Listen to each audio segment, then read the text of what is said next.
की सीरीज में आपको जो है सब विचार पढ़ाया जा रहा है, जिसमें आज आपका इसका चौथा प्रकार पढ़ाया जाना है, जो कि है रूप परिवर्तन के आधार पर। ठीक है, रूप परिवर्तन के आधार पर शब्द को दो भागों में बांटा गया है, एक विकारी शब्द और दूसरा अविकारी शब्द। अब विकारी शब्द क्या है, अविकारी शब्द क्या है, आइए देखते हैं। विकारी मतलब क्या हुआ, विकृत। विकारी का मतलब क्या हुआ, विकृत। विकृत मतलब जो अपने मूल अवस्था में न रह जाए, अर्थात बदल जाए, परिवर्तन हो जाए जिसमें, अर्थात जो शब्द जो लिंग, काल, वचन आदि के अनुसार अपने स्वरूप में क्या कर लेता है, परिवर्तन कर लेता है, उसको हम क्या कहते हैं, विकारी शब्द कहते हैं। क्वेश्चन पूछा जाता है एग्जाम में, ठीक है, कि कौन सा विकारी शब्द है और कौन सा अविकारी शब्द है। ये टॉपिक महत्वपूर्ण है। ठीक है, तो जो शब्द प्रयोग के आधार पर अपना अर्थ बदल लेते हैं उनको हम क्या कहते हैं, विकारी शब्द कहते हैं। ठीक है, जो विकृत हो सकते हैं वही क्या है, विकारी है। अब विकारी के भेद क्या क्या है, किसको हम विकारी के अंतर्गत पढ़ते हैं। तो पहला आता है हमारा संज्ञा शब्द। संज्ञा हम लोग बचपन से ही पढ़ते हैं, संज्ञा की परिभाषा। संज्ञा होती क्या है, संज्ञा मतलब होता है जिस भी हमारे आसपास या इस पूरे ब्रह्मांड में जिसको भी हम नाम लेकर के संबोधित कर सकते हैं, जिसको भी हम नाम लेके संबोधित कर सकते हैं, चाहे वो प्रत्यक्ष हो, अप्रत्यक्ष हो, मूर्त हो, अमूर्त हो। ठीक है, उस सब का सब क्या है, संज्ञा है। उस सब का सब क्या है, संज्ञा है। हिंदी में संज्ञा की मुख्यतः 3 भेद हैं। ठीक है, लेकिन कुछ विद्वानों ने बाद में 2 भेद इसमें अंग्रेजी का अनुकरण करते हुए जोड़ दिया है, जिसका डिटेल आपको अभी आगे पढ़ाया जाएगा। ठीक है, व्यक्तिवाचक संज्ञा, भाववाचक संज्ञा और जातिवाचक संज्ञा। ठीक है, 2 और इसमें जोड़ दिया गया। ठीक है, अंग्रेजी का अनुकरण करके इसका डिटेल आपको कैसे जो है व्यक्तिवाचक से भाववाचक में बदलना है या भाववाचक से कैसे व्यक्तिवाचक में बदलना है, ये आपको आगे पढ़ाया जाएगा। ठीक है, तो आज हमें देखना है संज्ञा किसके अंतर्गत आता है, विकारी के अंतर्गत आता है। जैसे बच्चा, बच्चे, बच्ची। देखिए, बच्चा पढ़ता है, बच्चे पढ़ते हैं और बच्ची पढ़ती है। ठीक है तीनों ही संज्ञा, लेकिन बच्चा का मतलब क्या हुआ, ये एक वचन में, बच्चे क्या है, बहुवचन में है, बच्ची क्या है, स्त्रीलिंग में है। ठीक है, जहां पर लिंग, वचन, पुरुष, काल आदि के आधार पर जिस शब्द में परिवर्तन किया जा सकता है, जिस शब्द में परिवर्तन हो जाता है, उसको हम किसके अंतर्गत पढ़ते हैं, विकारी शब्द के अंतर्गत पढ़ते हैं। दूसरा आया सर्वनाम। संज्ञा के बाद क्या आया, सर्वनाम। सर्वनाम होता क्या है, सबको पता है, संज्ञा के बदले में बोला जाने वाला शब्द क्या है, सर्वनाम।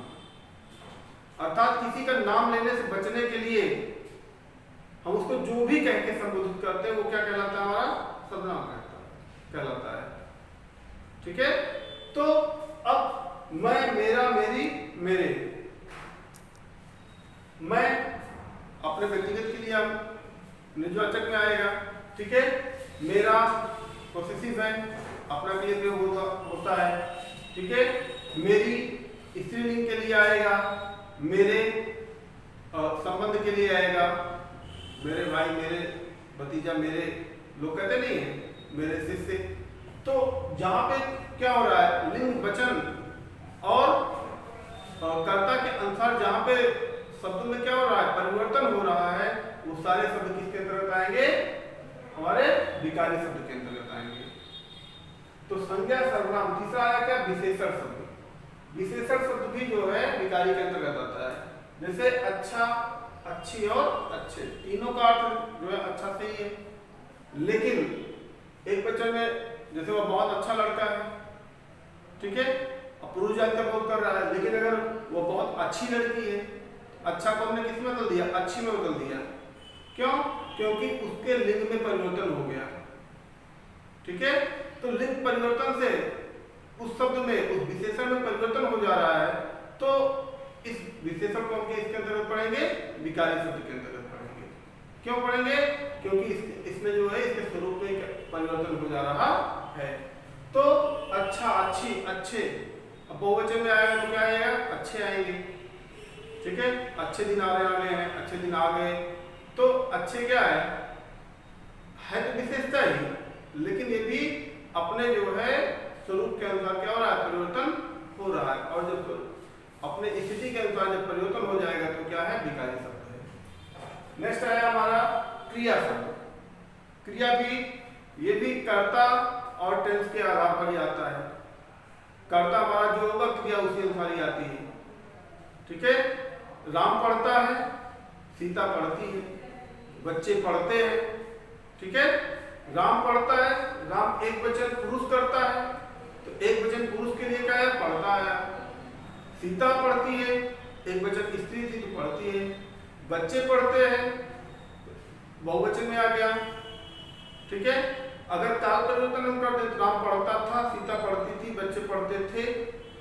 ठीक है, तो जब लिंग, वचन और काल के अनुसार जो शब्द में परिवर्तन हो रहा है वो हमारा क्या है?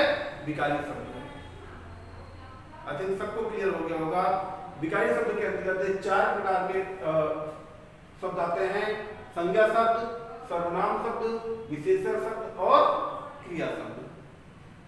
ठीक है, जब भी क्या में पूछा जाएगा, आपको चूज करने के लिए दिया जाएगा ऑप्शन में, विकल्प में, कि आपको पहचानना होगा कि कौन सा विकारी और कौन सा अविकारी है। आपको केवल यही देखना होगा, उसके साथ उसके वचन में परिवर्तन करोगे, उसके लिंग में परिवर्तन करोगे और कोई परिवर्तन नहीं हो रहा है तो अविकारी है, और परिवर्तन हो रहा है तो क्या है? विकारी है। समझा? आइए अविकारी देखते हैं। अविकारी शब्द, जो शब्द अपना अर्थ नहीं बदलते हैं। कुछ ऐसे शब्द होते हैं वाक्य में जिसमें चाहे उसका टेंस बदल दो, उसका सेंटेंस बदल दो, उसका लिंग बदल दो, उसके वचन बदल दो, चाहे जो भी आप परिवर्तन करते हो, उन शब्दों पर कोई प्रभाव नहीं पड़ता है।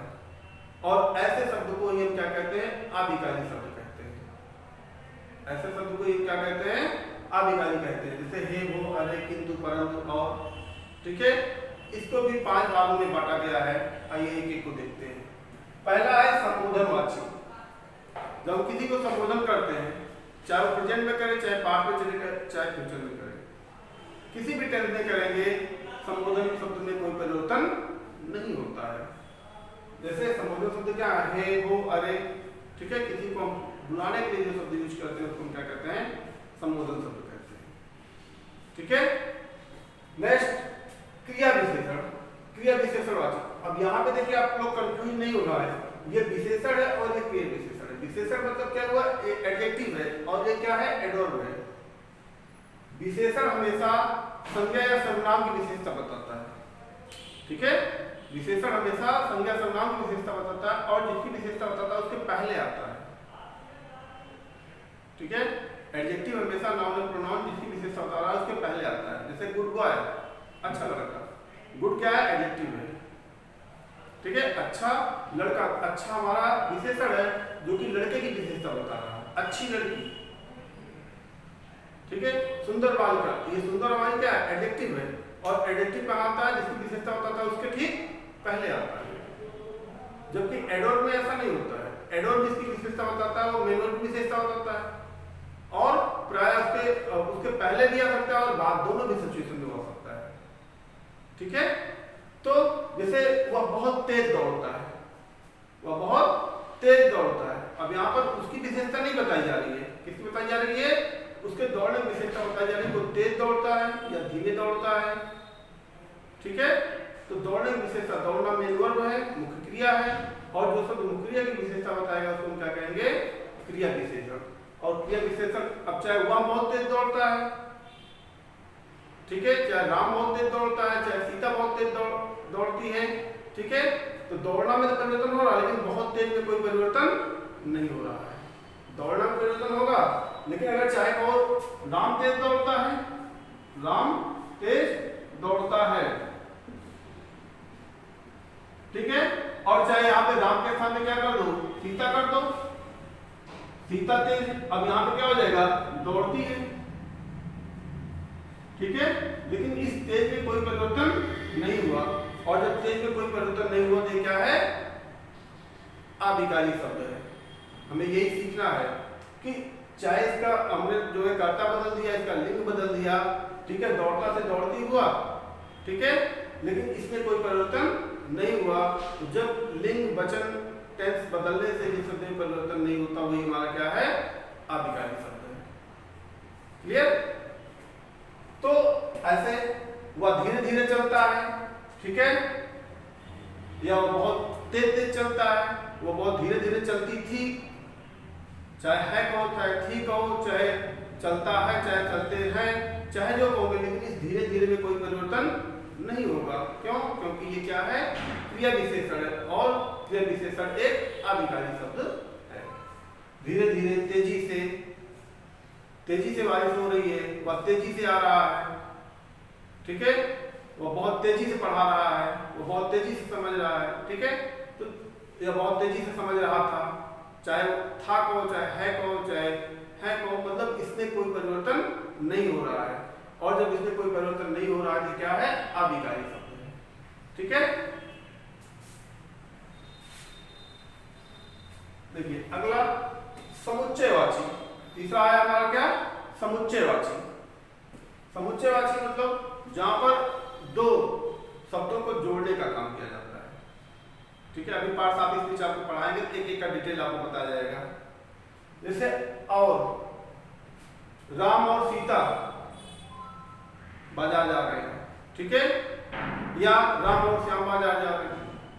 अब चाहे मतलब पुल्लिंग और स्त्रीलिंग को जोड़ रहे हो, चाहे दो पुल्लिंग को ही जोड़ रहे हो, चाहे दो एक वचन जोड़ रहे हो, चाहे दो बहुवचन जोड़ रहे हो, लेकिन इस और में कोई परिवर्तन नहीं हो रहा है, ठीक है। तो और क्या हुआ, अभिकारी शब्द हो गया, और क्या हुआ, अभिकारी शब्द हो गया, ठीक है। कि ये दो ऐसे शब्द को जोड़ रहा है जिसके जोड़ने से चाहे वो एक वचन में आ रहा है, चाहे बहुवचन में आ रहा है, इसमें कोई परिवर्तन नहीं हो रहा है, ठीक है। तो और, किंतु, ठीक है, परंतु, ये ऐसे शब्द जो आते हैं, लेकिन ये सब क्या है, अभिकारी शब्द के अंतर्गत आते हैं, और ये सब समुच्चयवाची शब्द हैं। क्या है, समुच्चयवाची शब्द है। नेक्स्ट आया आपका संबंधवाची। संबंधवाची का मतलब क्या हुआ, जैसे तक, भर, या, अथवा, जैसे वो रात भर रोता रहा, ठीक है, वो रात भर रोता रहा, या वो रात भर पढ़ता रहा, वो रात भर सोता रहा, या वो रात भर सोती रही, ठीक है। चाहे वह कर दो, चाहे मैं कर दो, चाहे सोता रहा कर दो, चाहे सोती रही कर दो, मतलब उसके चाहे टेंस में परिवर्तन कर रहे हो, या क्रिया में परिवर्तन कर रहे हो, या सब्जेक्ट में परिवर्तन कर रहे हो, लेकिन उस घर में कोई परिवर्तन नहीं हो रहा है। मेरे आने तक यहाँ रुको, उसके आने तक यहाँ रुको। अब ये तक शब्द क्या है, इस तक जो है विकारी शब्द है, अभिकारी शब्द है, क्योंकि इस तक में कोई परिवर्तन नहीं हो रहा है। नेक्स्ट आया आपका विस्मयादिबोधक।